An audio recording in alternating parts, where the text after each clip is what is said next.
नवमी के दिन माता जी का विसर्जन हो जाता है, जवारों का विसर्जन हो जाता है। व्रत करने वाले कन्या पूजन भोजन भंडारा कराकर, सती कथा में कही थी कि नवरात्रे एकम से प्रारंभ नहीं होते, अरे अमावस्या की रात्रि से प्रारंभ हो जाते, इसलिए उसको कहते हैं नवरात्रे। क्योंकि नवमी के दिन माता जी का विसर्जन हो जाता है, जवारों का विसर्जन हो जाता है। व्रत करने वाले कन्या पूजन भोजन भंडारा कराकर विराम दे देते। तो नवमी की रात्रि उसमें नहीं जुड़ा पाती, उसमें रात्रि अगर जुड़ती है तो ये अमावस्या की रात्रि से जुड़ना प्रारंभ होता है, तब जाकर वो नवरात्रि पूर्ण हो पाती। अष्टमी के दिन कन्याओं का भोजन कराओ या नवमी के दिन कन्याओं का भोजन कराओ, पर देवी भागवत तो कहती है, देवी भागवत तो वर्णन करती है कि पहले नवरात्रे से लेकर नौमी तिथि तक जितने दिन देवी के होते हैं, प्रत्येक दिन में आप किसी भी दिन कन्याओं का भोजन करा सकते हो, पहली रात्रि से लेकर पहला दिन से लेकर। पर 9वें दिन तो सवेरे पूजन करके यज्ञ करके अनुष्ठान करके देवी को विसर्जन कर दिया, फिर नवरात्रि पूर्ण कैसे हुई? नवरात्रि की पूर्णता होती है अमावस्या की रात से गिनी जाती है। कौन से दिन से गिनते हैं? अमावस्या की रात्रि, फिर एकम की रात्रि, फिर दूज की रात्रि, ऐसे गिनते गिनते अष्टमी की रात्रि तक और नवमी के दिन सुबह तक या दोपहर तक या शाम तक, जब तक आप यज्ञ ना करें तब तक ये 9 रात्रियां पूर्ण गिनी जाती है महाराज देवी भागवत के हिसाब से पूर्णता। अब हमने कन्या भोजन का जो क्रम बनाया, अष्टमी के दिन करा देंगे, नवमी के दिन करा देंगे, इस तिथि को करा देंगे, पर भाव देखिए, शास्त्र कहता है भूखे को भोजन जब कराइए जब उसको भूख लगी हो, और ऐसों को कराइए जिसको जरूरत पड़ रही है। अभी नवरात्रि चल रहा है, दुर्गा सप्तशती का पाठ आप लोग कर रहे होंगे। कौन कौन कर रहा है? जरा हाथ उठाओ। आप लोग कर रहे हैं, बहुत अच्छी बात है। अगर आप नहीं कर रहे होगे तो ब्राह्मण दुर्गा सप्तशती का पाठ कर रहे होंगे।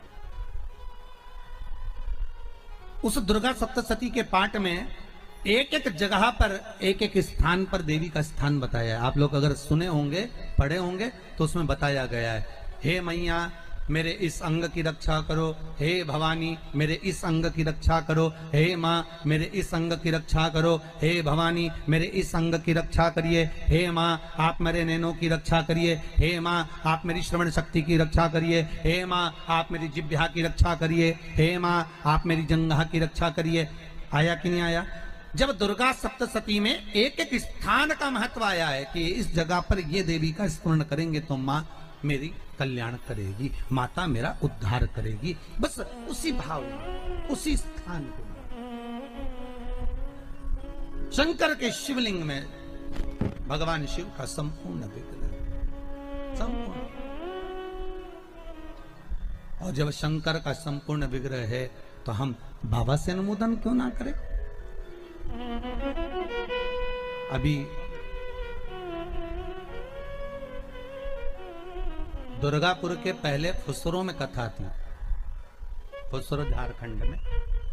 तो एक बात हमने कही थी फुसरो की कथा में कि जिस व्यक्ति को शरीर में बहुत कष्ट रहता हो,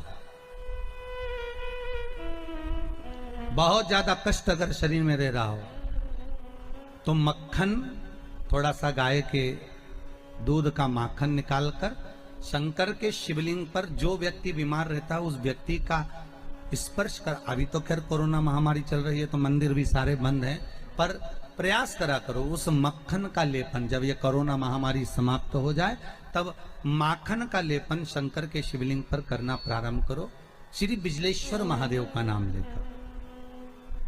कौन से महादेव का नाम लेना है? श्री बिजलेश्वर महादेव।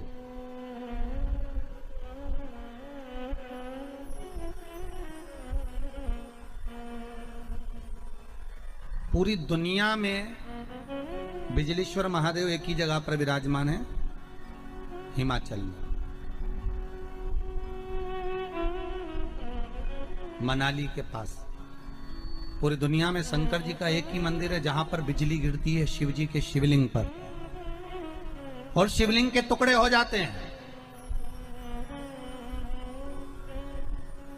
फिर उस मनाली में एक परिवार ऐसा है जिसके पांव नहीं है, वो बिना पांव का व्यक्ति पूरे मनाली में से मक्खन मांगता है दान में कि बाबा के शिवलिंग के टुकड़े हो गए। फिर वो चढ़ता चढ़ता ऊपर जाता है, धीरे धीरे घसीटता चलता हुआ जाकर बिजली महादेव का एक एक पत्थर उठा उठाकर, शंकर जी का शिलाखंड उठा उठाकर उसको मक्खन से जोड़ता जाता है, मक्खन से जोड़ता है। उसके बाद में फिर हाथी के पांव से भी तुड़वाओ, सूंड से भी तुड़वाओ तो वो शिवलिंग नहीं टूटता, मात्र मक्खन से ऐसा चिपक जाता है। वो बिजली महादेव है। शंकर की आराधना में ढोंग नहीं चाहिए, शंकर की आराधना में प्रपंच नहीं चाहिए। शंकर की हो गई गलती, कई बार शंकर की आराधना में गलती हो जाती है तो क्या शंकर रुष्ट होंगे? नहीं। शंकर अगर देख लेंगे कि 50 दिन अच्छा काम करा है इसने, एक दिन गलती भी कर दी तो बाबा स्वीकार कर लेगा। पर बाबा से बस मन आपका पवित्र होना चाहिए, इच्छा आपकी पवित्र होना चाहिए, आपके भीतर अहंकार, काम, लोभ, विषय, वासना, आसक्ति, तृष्णा, अहंकार नहीं होना चाहिए। भगवान उसको स्वीकार कर लेगा।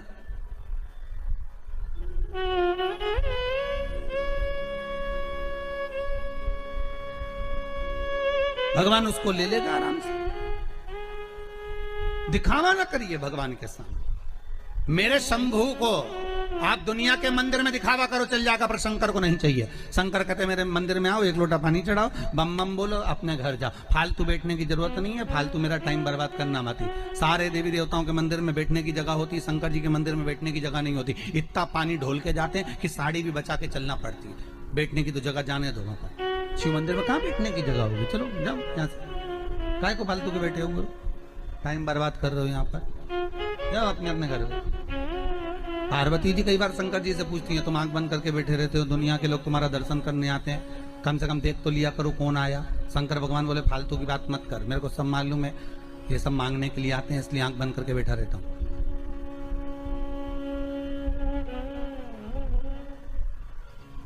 पार्वती जी बोली ऐसा कोई होता है क्या? शंकर भगवान बोले तेरी पड़ोसन क्या करके देख ले, रोज पड़ोसन क्या जाना, जीजी की जरा एक कटोरी घी दे दे, जीजी जरा तेरी चप्पल दे दे, जीजी तेरा जरा सा मोबाइल दे दे, जीजी तेरा थोड़ा सामान दे दे। रोज रोज मांगने जाओगे तो पड़ोसन भी दरवाजा बंद कर लेगी, तो मैं तो आंख ही बंद कराऊं।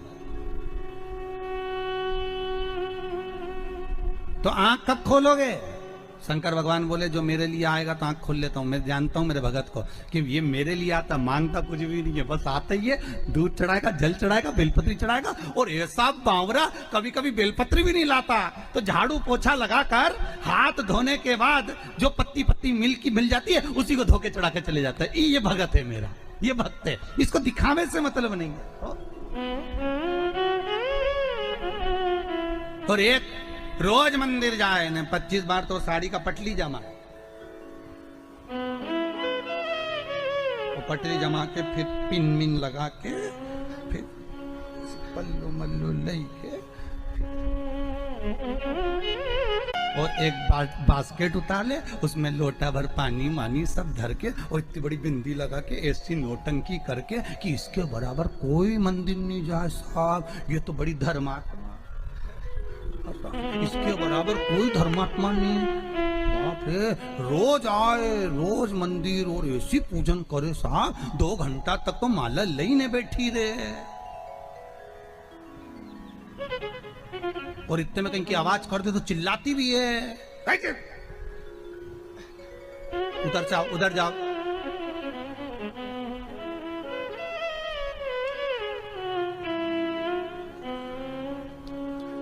तो वो चिल्लाती भी है। तो अब बताओ वो चिल्लाने में लगी कि माला में लगी? अरे बोलो तो सही, चिल्लाने।